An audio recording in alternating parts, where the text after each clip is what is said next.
নির্বাচনের আগে দেশের মানুষকে নানা রকম প্রতিশ্রুতি দিয়েছিলেন বিএনপি চেয়ারম্যান তারেক রহমান।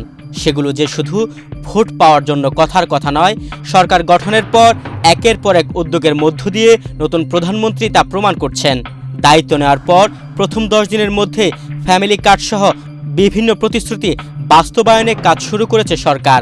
সেই তালিকায় এবার যুক্ত হলো কৃষকের ঋণ মওকুফ।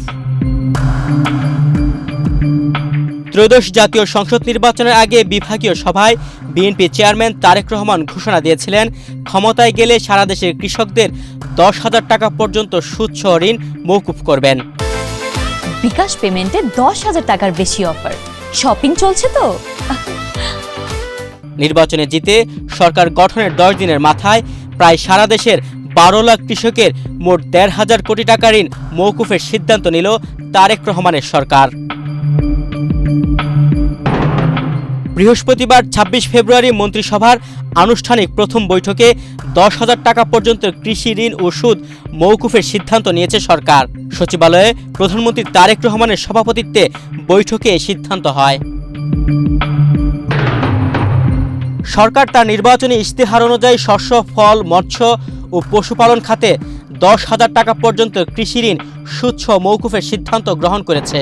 এর মূল লক্ষ্য হল দরিদ্র কৃষকদের সামাজিক নিরাপত্তা নিশ্চিত করা এবং কৃষি খাতের মেরুদণ্ডকে শক্তিশালী করা।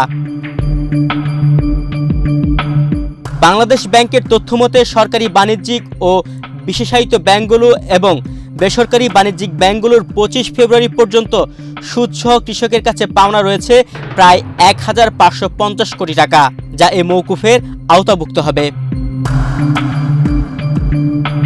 মন্ত্রিপরিষদ সচিব জানান, কৃষকদের আর্থিক সক্ষমতা বৃদ্ধি এবং কৃষি খাতকে চাঙ্গা করতে সরকার এই বিশেষ উদ্যোগ নিয়েছে। সিদ্ধান্ত অনুযায়ী যেসব কৃষকের 10,000 টাকা পর্যন্ত কৃষি ঋণ বকেয়া রয়েছে তাদের আসলের পাশাপাশি শুধু মওকুফ করা হয়েছে। এতে করে প্রান্তিক পর্যায়ে 12 লাখ কৃষক সরাসরি উপকৃত হবেন। সরকারি হিসেব অনুযায়ী এই প্রক্রিয়ায় মোট 1,550 কোটি টাকা মওকুফ করা হয়েছে।